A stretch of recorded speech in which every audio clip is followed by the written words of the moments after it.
وہ آپ کا مخالف ہے، آپ کا دشمن ہے، یہ بات میں بہت اچھی طرح جانتا ہوں۔ یہ اطلاع حاکم صوبہ کو پہنچائی گئی۔ اس نے پوچھا، آخر یہ بات تمہیں کیسے معلوم ہوئی؟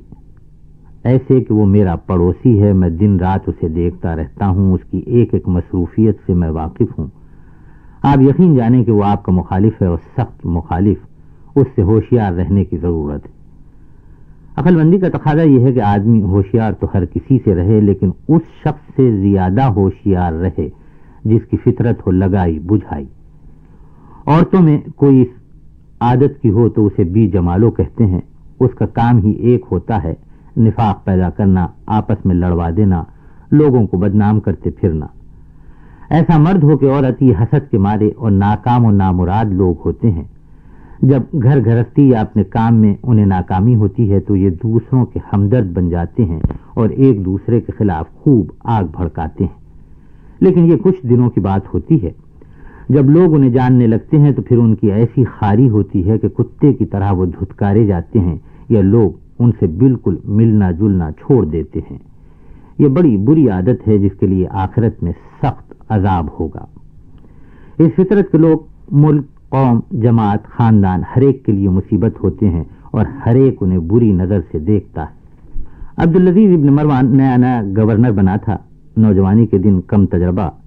ایک ملنے جلنے والے نے سوچا یہ موقع اچھا ہے، حاکم کی دوستی ہی حاصل نہیں ہوگی بلکہ میں اس سے بہت قریب بھی ہو جاؤں گا۔ حاکم مگر کان کا کچا ہو یا دل کا میلا تو ایسے لوگوں کی چاندی ہو جاتی۔ عبدالعزیز تھا تو عمر میں چھوٹا لیکن ذہن کا رسا تھا، اس کی تربیت بھی بڑی اچھی ہوئی تھی۔ اس خیر خواہ نے اپنا داؤ چلانے کے لیے ایک دن اس سے کہا کہ امیر، آپ تو جانتے ہیں کہ ہم آپ کے مخلص ہیں، دوست ہیں، برسوں سے ایک دوسرے کو جانتے ہیں، ایک دوسرے کے خاندانوں سے واقف ہیں۔ جو درد ہمارے دل میں آپ کے لیے ہو سکتا ہے وہ کسی اور کو بھلا کیوں ہوگا؟ عبدالعزیز نے کہا، بات کیا ہے؟ میں نے آپ سے کسی امداد کی خواہش تو نہیں کی، لیکن آپ اس طرح میرے لیے فکر مند کیوں ہیں؟ ضرور کوئی بات ہوگی۔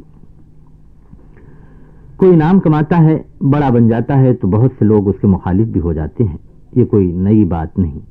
جو لوگ ہیرا پھیری سے بڑا مقام یا بڑی کرسی حاصل کر لیتے ہیں وہ مخالفوں کے ہاتھوں ہمیشہ پریشان رہتے ہیں۔ نتیجہ یہ کہ ہمیشہ انہیں دھڑکا لگا رہتا ہے اور تہمت تراش لگائی بجائی کرنے والے اس موقع سے فائدہ اٹھا کر خوب اپنے ہاتھ رنگ لیتے ہیں۔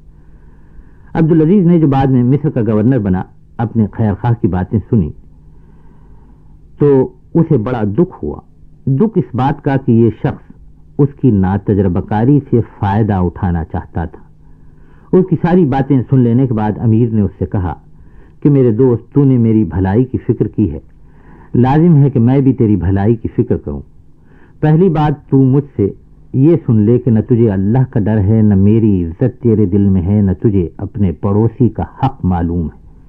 جی چاہتا ہے کہ میں تجھے یہاں سے کھڑے کھڑے نکلوا دوں اور ایسی سزا تجھے دوں کہ یہ لگائی بجھائی کی عادت ختم ہو جائے، لیکن انصاف کا تقاضا یہ ہے کہ ایک مرتبہ میں تمام معاملے کی تحقیق کر لوں۔